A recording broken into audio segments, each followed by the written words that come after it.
Тамақ үшін талас. Құрметті оқырман, енді мынадай пәлсапалық сұрақ қоялық. Байлықтың мәні не? Мал мен дәулет болмыс ретінде қандай мақсатта жаралған? Біздіңше, кез келген байлық адамның рухани ізденісін тәуелсіз етіп, ішкі һәм сыртқы мәдениетін барынша биік деңгейге жеткізуге атсалысады. Бұл философия шағын мемлекет саналатын отбасы институтында анық көрінеді. Отағасы үйдің бюджетін бала-шағасының білім алып, рухани ізденіп, мәдени деңгейін көтеруге жұмсамаса, мәдени деградацияға ұшыраған тұқымы өзінен өзі тозып бітеді. Сондықтан да парасатты ата-аналар отбасы бюджетін үнемдеп пайдаланып, бала-шағасын сан түрлі үйірмеге беріп, дамыған, жетілген, жан-жақты азамат етіп өсіргісі келеді. Осындай стратегиямен жүрген отбасының бала-шағасын бірден білесің. Олар білімді, өзіне сенімді һәм мәдениетті болады. Баласының бойына жиған өнеріне қарап, әке-шешесінің отбасы бюджетін қалай жаратқанын бірден ұғуға болады. Мемлекетте солай, халықтың мәдениетін көтеруге миллиардтап шашылған қаржы қоғамда қалай көрінеді? Жұмсалған ақшаны айналамыздан қандай бейнеде көре аламыз? Соңғы 25 жылда даңғаза шараларға салынған қаржы із-түзсіз кеткен жоқ. Оның да қалдырған белгісі көзге бадырайып көрініп тұр. Оны сіз жыл сайын көктемде Наурыз мерекесін тойлағанда көріп жүрсіз. Алыс аймақтағы қалашықтарды есепке алмағанда, мәдениет пен өркениеттің ошағы саналатын Алматы мен Астананың халқы Наурызда тегін тамақ таратылғанда құдды 1932 жылғы ашаршылықтан тіріліп келген адамдар таласып жатқан сияқты көрініс береді. 2023 жылдың 26 тамызында Астана қаласында Тәжікстанның мәдениет күндері өтті. Тәжіктер жеміс-жидектен жасалған таңғажайып көрмесін паш етті. Көрме 3 күнге созылуы керек еді. Алайда көрмеге келген жұрттың бір парасы түк көрмеген адам құсап, жайнап тұрған жеміс-жидектің бәрін талан-тараж етіп талап әкетті. Сол күні әлеуметтік желіде Маңғыстаудағы Абықты сайда дала музейін бүлдіріп жатқан тағы бір вандалдың видеосы тарады.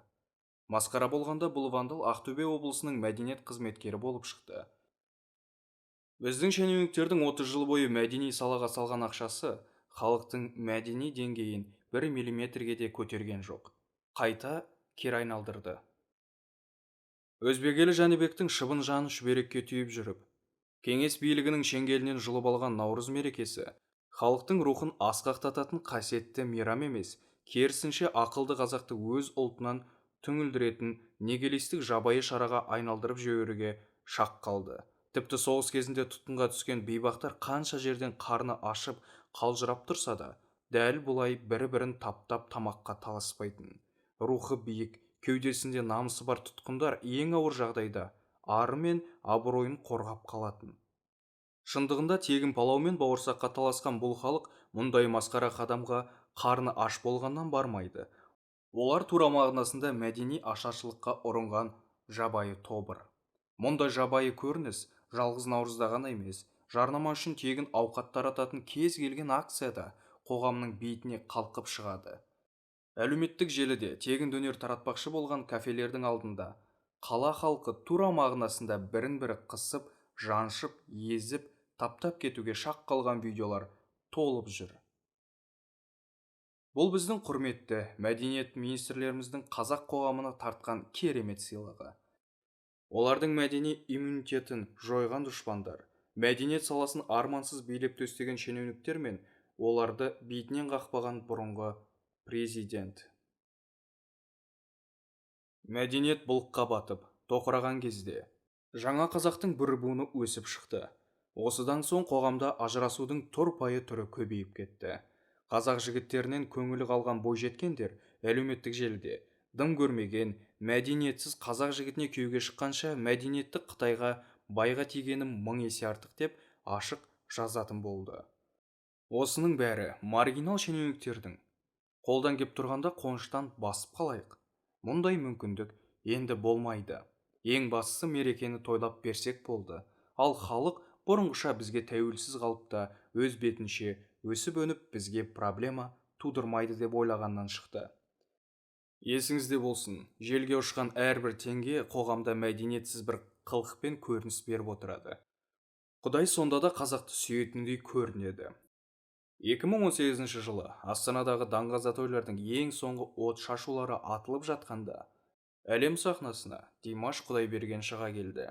Елбасыдан бастап ұсақ-түйек шенеунікке дейін 25 жылда сонша ақша шашып жасай алмаған Қазақстанның халықаралық деңгейдегі имиджін 24 жастағы жігіт сахнада бір өзі сомдап берді.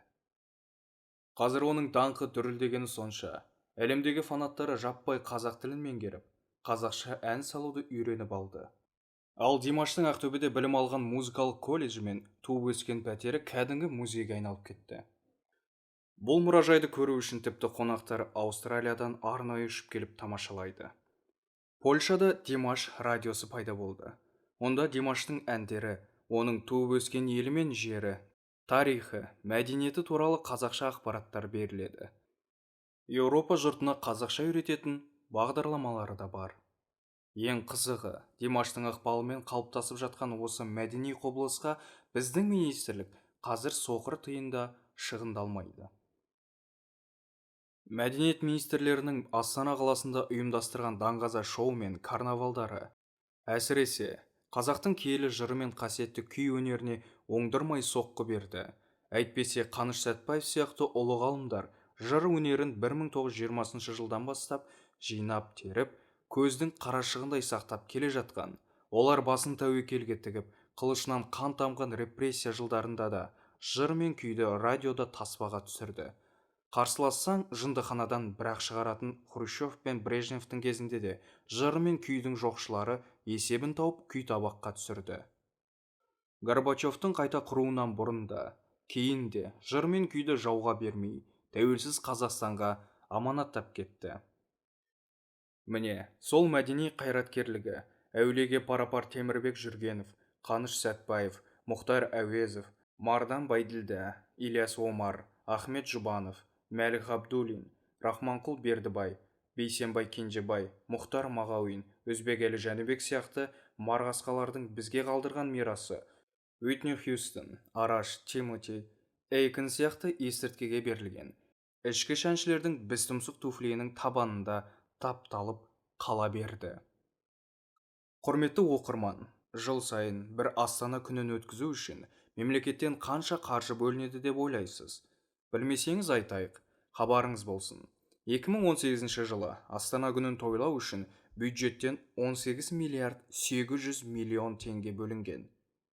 Жай адамның миына сыймас мұндай сомаға Қазақстанның бүкіл жұртын 7 түрлі үйірмеге тегін қатыстырып, жігіттерді 8 қырлы, бір сырлы етіп оқытып алуға болады. Мұндай ақшаның күшімен қазақ халқын 10 жылдың ішінде әлемдегі ең мәдениетті, ең әдепті һәм ең білімді ұлттың санатына қосуға болады. Мысалы, Алматы қаласындағы музыкалық мектептердің материалдық базасын ине жібіне дейін жаңалап алуға болар еді. Шындығында қазақ елінің мәдениетін ұстап тұратын болашақ өнер тарландары музыкалық аспапқа жарымайды. Басшылары аз ақшаны үнемдеу үшін Қытайдан келетін арзан аспаптарға амалсыз байланады. Болмаса ескі инструменттерін жамап жасқап, әупірімдеп күн көреді. Баласының болашағынан аянып қалмайтын бақуатты ата-аналар қажетті аспаптарды ұлына, удай қымбат бағаға алып беруге мәжбүр. Мысал үшін, бір ғана жаңа һәм сапалы баян не аккордеонның бағасы 4 миллион теңгеден басталады. Мұндай сайманды сатып ала алмаған таланттар үлкен сахнамен қоштасып, арзан аспаппен той-томалақта күнелтеді. Бөтеннің қаңсығына орынсыз жармасқан ұлт пен ұлыстың ұрпағы иттей ұлып далада қалады. Төрт мұхиттың суы сия болып, бүкіл ғаламның орман тоғайы қаламға айналса, Қазақстан Республикасының мәдениет саласын жайлаған былықты екі дүниеде де сірә жазып тауса алмас. Мәңгілік сарын. Ғалым Доскен. Бөтен мәдениетке жұтылып бара жатқан қазақ жастарын эстрадамен реттеп алған соң, жастық шақтары 1965-1985 жылдары өткен аға буынды да ұмытқан жоқ. Олардың сағынышын басу үшін сағыныш ретро әндері деген тағы бір жобаны іске қосты. Аталмыш жылдары қазақ жұртын әдемі әндермен тербеген даңқты композиторлардың хит әндерін жаңа әншілерге қайтадан орындатып, сахнаға шығарды. Сағынышқа асыққан аға буын республика сарайын жарып жіберуге шақ қалды.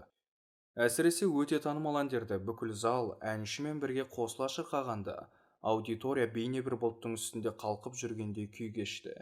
Бұдан соң дәстүрлі ән тыңдамаса құлағының құрышы қанбайтын қазақтарға көңіл бөлді. Олар үшін інжу маржан деген арнайы жоба жасап, 2005 жылдың көктемінде ән құмар халықты республика сарайына тағы да жинады. Батыстың, Арқаның, Жетісудың, Сырдың дәстүрлі әндерін шырқайтын жезтаңдай әншілерді Қазақстанның түкпір-түкпірінен арнайы алдырып, қонақ үйге жатқызып, гонорарын төлеп, арнайы дастархан жайып, құрметтеп шығарып салды. Ал концерттің толық нұсқасы эфирден өтті. 15 жылдан бері мұндай құрмет пен ықыласты тыңдаушыны көрмеген дәстүрлі әншілер көздеріне жас алды. Қазақ халқы ұмытып, алыстай бастаған тағы бір киелі құндылық бар еді. Ол жыр айту және жыр тыңдау өнері. Мына заманда ұзақ уақыт жыр тыңдау мүмкін емес десе де, Әуезов драма театрында Алпамыс батыр жырын бастан аяқ жырлайтын бір шараны және ұйымдастырды. Кезектесіп жырлайтын бірнеше жыршыны әбден дайындап сахнаға шығарды. Бір қызығы, бұл жолы да театр толып, аудитория зерікпестен Алпамысты соңына дейін рахаттанып отырып тыңдады. Шара басталарда бірнеше серігі аға Алпамыс жыры ең кемі 4 сағатқа созылады. Жұрт 1,5 сағаттан артық отыра алмайды. Қысқартайық, әйтпесе масқара боламыз деп қатты алаңдады. Доскеннің өзі де қобалжып тұрғанмен, тәуекелге бел буып, жырды толығымен жырлатты. Қызықтың көкесі соңғы сағаттарда болды. 3 сағат бойы жырдың атмосферасына батып кеткен қалың жұрт соңғы сағатта әруақ десіп, шуласып, залдың тұс-тұсына қиқулап арқаланып кетті. Қалаға келіп, уақыт тапшылығына ұрынып, барлық нәрсені қысқа қайыруға үйреніп кетті деген қала қазағының өзі Алпамысты тыңдағанда көне заманның қазағы сияқтанып кетті. Қазақтың ұлттық болмысы мен намысы, шабыты мен жігері, батырлар жырында жасырын жатқаны осылайша мәлім болды. Бұл 2005 жылы болатын. Қазақ жұрты әліге дейін тамсанып еске алатын 2001-2006 жылдардағы ақ жүніс, алтын қақпа, ата жұрт, алтын сақа, қыз қуу, шынның жүзі, үзеңгі жолдас, күлкі және көз жасы сияқты бағдарламалар ғалым Доскеннің миынан қайнап шыққан. Бұдан бөлек, қазақ халқының саяси сауатын ашу үшін Мезгіл және Күлтөбе атты саяси сараптамаға негізделген 2 ірі жобаны да эфирге шығарды. Мен саясатқа мүлде қызықпаймын, қызықсам да түсінбеймін деген ең самарқау қазақтың өзі осы 2 бағдарламаны асыға күтіп тамсана көретін күнге жетті. Қазақ халқының сан салада сауаттанып, мәдени тұғырын нықтап, саяси белсенділігін күшейте бастағаны мысықтілеу топтарға ұнаған жоқ. Олар ғалым Доскеннің жұмысын тоқтату үшін арандатудың неше түрін қолданды. Қазақ жұртын оята бастаған таңғажайып бағдарламалар 2006 жылғы 22 сәуірден бастап келмеске кетті. Оның түбіне жеткен сол жылы мәдениет министрі болып тағайындалған Ертісбаев еді. Бұл министр бір ауыз қазақша білмейтін және саяси ортада Назарбаевтың бұлбұлы деген атпен танылған болатын. Ғалым Доскенді ұлттық арнадан кетірген соң, бұл арна жеңіл-желпі, ойын-сауық басып қалған құнсыз каналдардың біріне айналды. Ғалым Доскеннің жұмысының жемісті болуы жанына жинаған командасының сапасына да тәуелді еді. Оның қасында сол кезде сайдың тасындай іріктелген кілең майталман мамандар шоғырланды. Олардың ең атақтысы Тұрсынжан Шапай, Нұрлан Өнербай, Жұмабай Шаштайұлы, Гүлнар Салықбай, Исламбек Тәуекел, Жарқын Шәкәрім, Ақан Әбдуәлі, Сержан Молдасынұлы, Ғалым Боқаш, Болат Мүрсәлім, Қасым Аманжол, Рахат Мамырбек, Бейбіт Ақош, Сәуле Әбидинова, Нәзира Бердалы сияқты сен тұр мен атайын деген кіл мықтылар ұйымдаса қимылдады. Бір қызығы, бұл ұжым телеарнадан қуылған соң да мәдени майдандағы күресін тоқтатқан жоқ. Ауызбіршілігі дырамаған күйі қазақтың ән, күй, жыр мұрасын насихаттаудың барлық жолын іздеп тапты. Ғалым Доскен көп замай ел деп аталатын продюсерлік орталығын құрды да жұмысын жалғастыра берді. Бұларда тұрақты офисте болмаған. Ерлердің бірісі қашумен бітеді дегендей, бұл топ үнемі көшіп қонып жүріп, қыруар шаруаны жүзеге асырды. Өмірінің көбі кетіп аз қалған қарт күйшілер мен жыршыларды арнайы оператор мен редактор жіберіп, сапалы аудио мен видеосын жасап алды. Ұлттық арнада жарты сағаттық бағдарлама болып басталған мың күй мен мың ән сияқты хабарлар мемлекеттік деңгейдегі ірі жобаға айналды. Халықтың жадынан өше бастаған ескі әндер мен күйлерді өнерпаздарға қайтадан орындатып, таспаға таңбалап тастады. Тіпті ескі сарынды білетін әжелерді жинап, бесік жыры, сыңсу, жоқтау, беташар сияқты фольклор жинаған да мың әнге таңбалап кетті. Қабыл болған қажылық. Әу баста ғұламалар ислам доктринасын бекіткенде, қажылықты 5 парыздың бірі ретінде атағаны рас. Бұл діннің бөлшектеніп кетуіне жол бермейді. Яғни, мәзһаптардың кей ақидалары бір-біріне қайшы келгенмен, тұтас алғанда бірнеше ортақ ұстынға қатар байланып тұруы тиіс.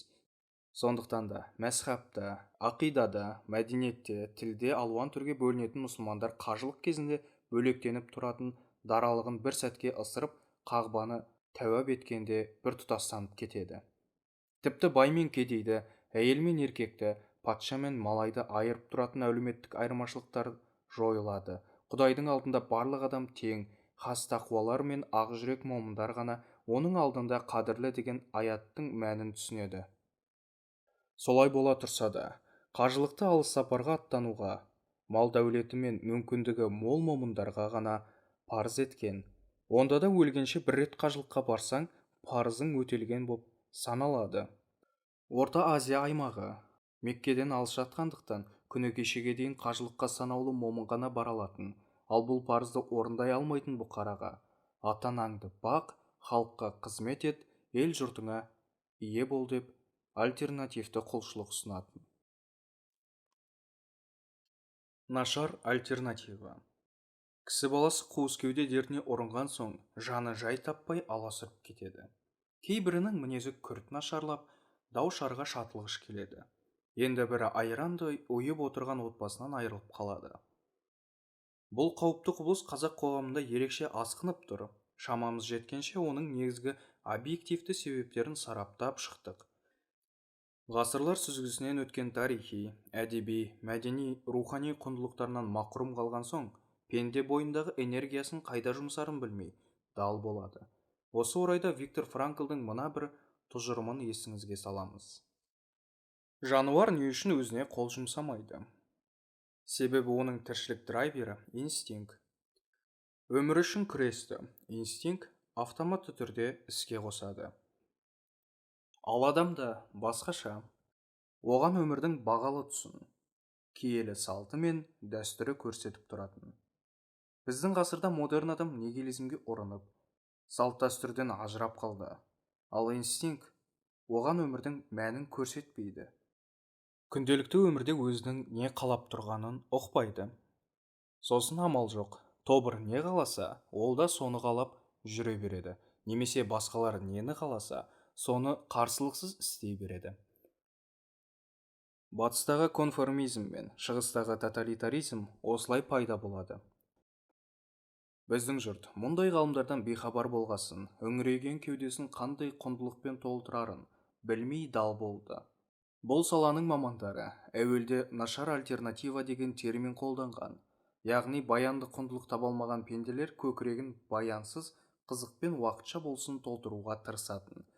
Бірақ олар баянсыз ғана емес, болмыс үшін де қауіпті еді. Біріншісі есірткіге ұрыну.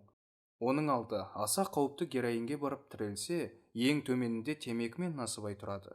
Орта шенінде мас қылатын ішімдіктің барлық түрі бар. Екіншісі ойын-сауық. Уақытында есейген сана жасы 15-тен асқан соң ойын-сауықтан алшақтай бастайды. 25-тен асқан соң жеңіл әзіл қалжың мен мағынасыз қыдырудан тыйылады. 30-ында өмірдің ең негізгі сұрақтарымен бетпе-бет келуден қорықпайды.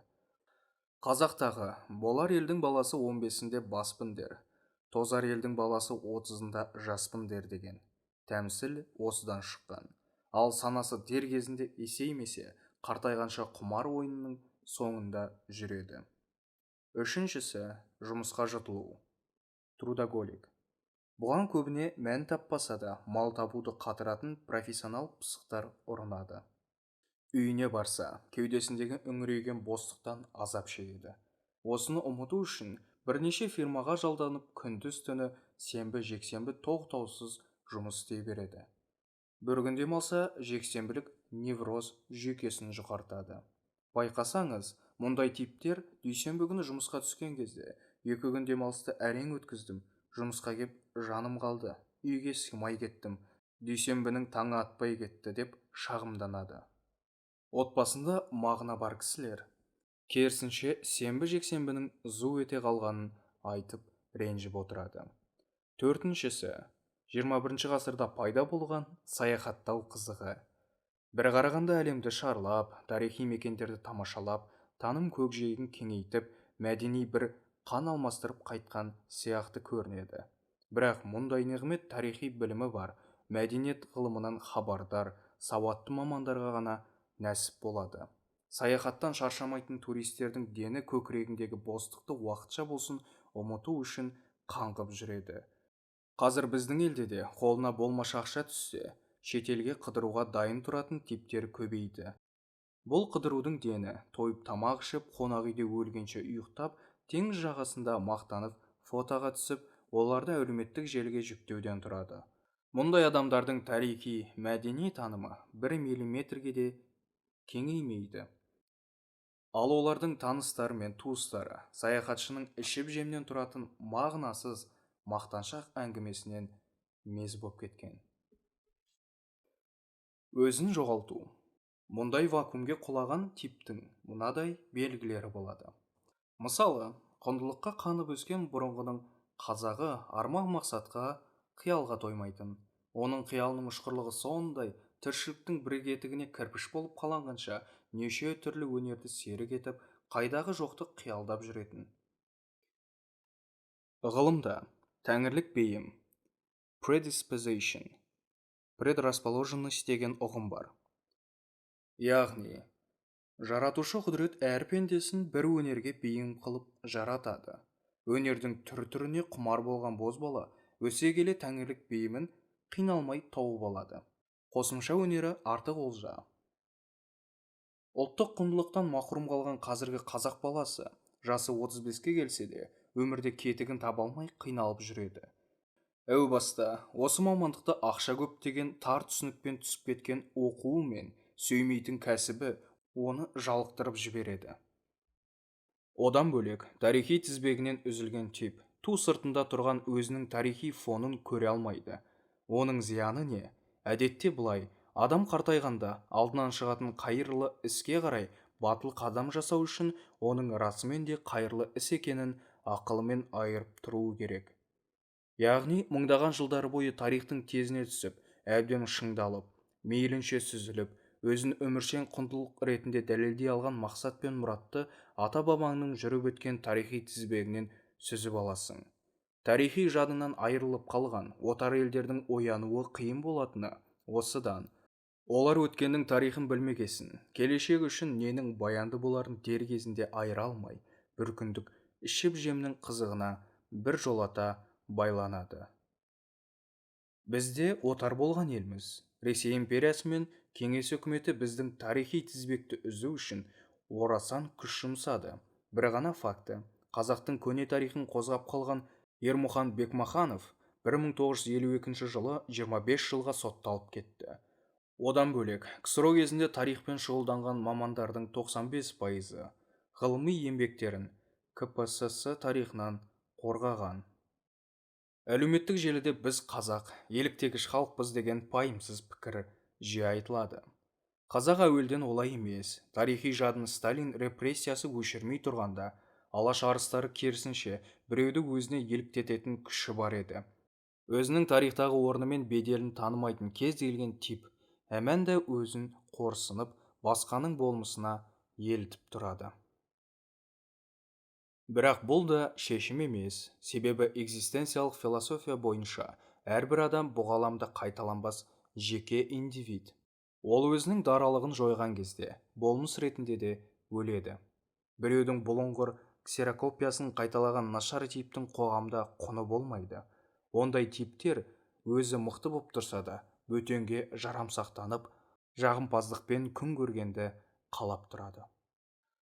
Жалпы тарихи фонның біз үшін қаншалықты маңызы барын алаш арыстарына қарап бағамдаймыз. Қазіргі буын. Біз қандай ел болуымыз керек? Кімді үлгі тұтамыз? Мемлекеттің ең салауатты үлгісін ұсынған қазақ қайраткері бар ма? Қай дәуірді табан тірейтін мызғымас нүктеміз деп білеміз? Деген сұрақтармен басы қатып жатыр. Осы кезде біз діни фанатизмге ұрынып, ұраншыл ұлт болудан қорғап тұрған бір фактор бар. Ол Әлихан мен Ахмет бастаған алаш арыстарының қалың шоғыры, олардың еуропалық үлгідегі фотолары, әйелдері мен қыздарын хиджабпен бүркемеуі, 4-5 тілде еркін сөйлеуі, демократиялық принциптерді дұрыс түсінгені, ұлттық мемлекет жайлы концепцияның тереңдігі, ағартушылық іспен өлгенше шұғылдануы қазіргі жас қазаққа жол сілтеп тұр. Оларға еліктейтін жас қазақтар қауымы да бар. Мұндай зиялы тұлғалар қалыптаспаған басқа ұлттар мен ұлыстар консерватизм дертіне ұрынады. Олар тарихқа үңілгенде орта ғасырдағы алтын кезеңін аңсап шыға келеді. Ол дәуірдің өзіне тән қараңғылығын назарға алмай, бүкіл тұрмыс тіршілігін супер идеалға айналдырады. Соның кесірінен оларға екінші Ауғанстанға айналып кету қаупі ұдайы төніп тұрады.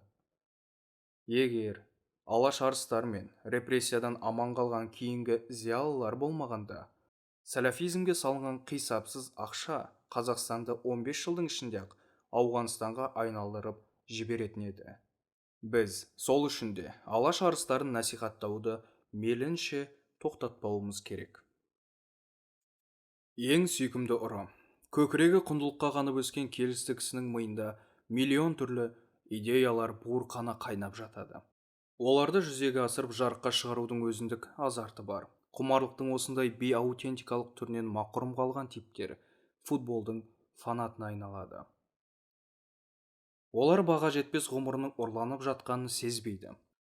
Атүсті қарасаң, футбол олардың өміріне мәнді артып тұр. Олар футболмен оянып, сонымен ұйықтайды. Әсіресе әлем чемпионаты басталғанда, олар сияқты өмірге ғашық адамды таппайсың. Терең барғандары, ардагер футболшылардың шежіресін тарқатып, футбол тарихындағы ұсақ түйек оқиғаның бәрін жатқа соғады. Сүйікті командасының жеңісі үшін өзін құрбан қылатын адамдар да табылады. Ойын біткен соң, стадионның айналасында екі жақтың фанаттары қырғын төбелеске кіреді.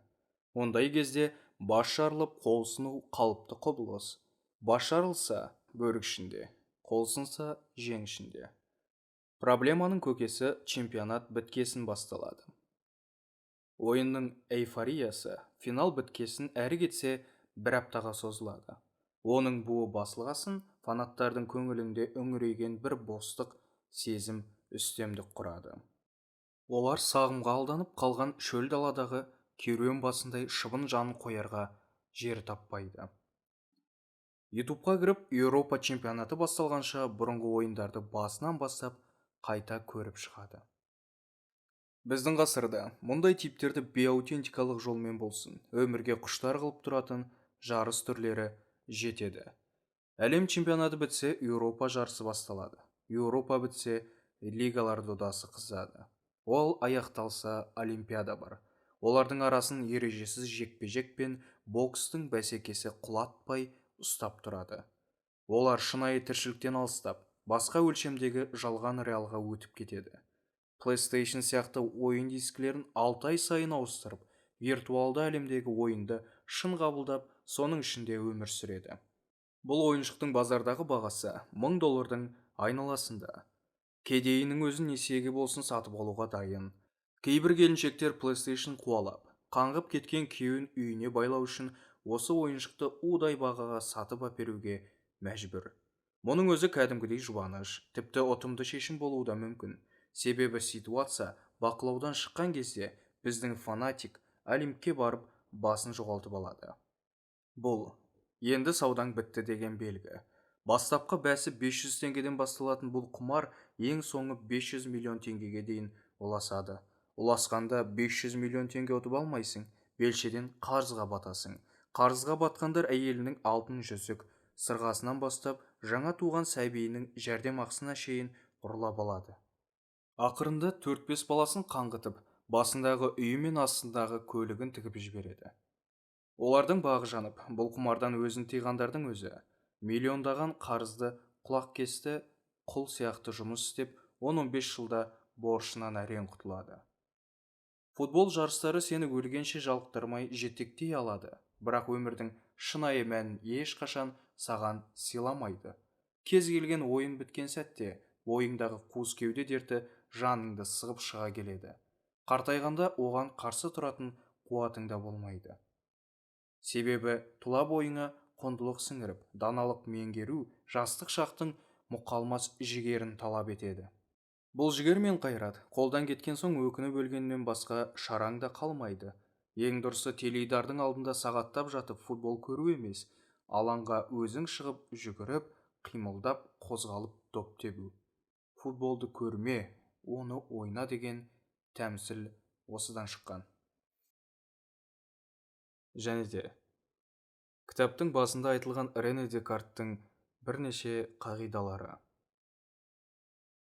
Бірінші, шындықты іздеу үшін өмірінде бір рет болса да, мүмкіндігінше барлық нәрседен күмәндану керек. Екінші, еш нәрсені ақиқат деп қабылдама, егер ол ақиқат екеніне айқын және күмәнсіз сенімің болмаса. Үшінші, ақылға күмәнданудан көрі, дұрыс ойлануды үйренген пайдалырақ.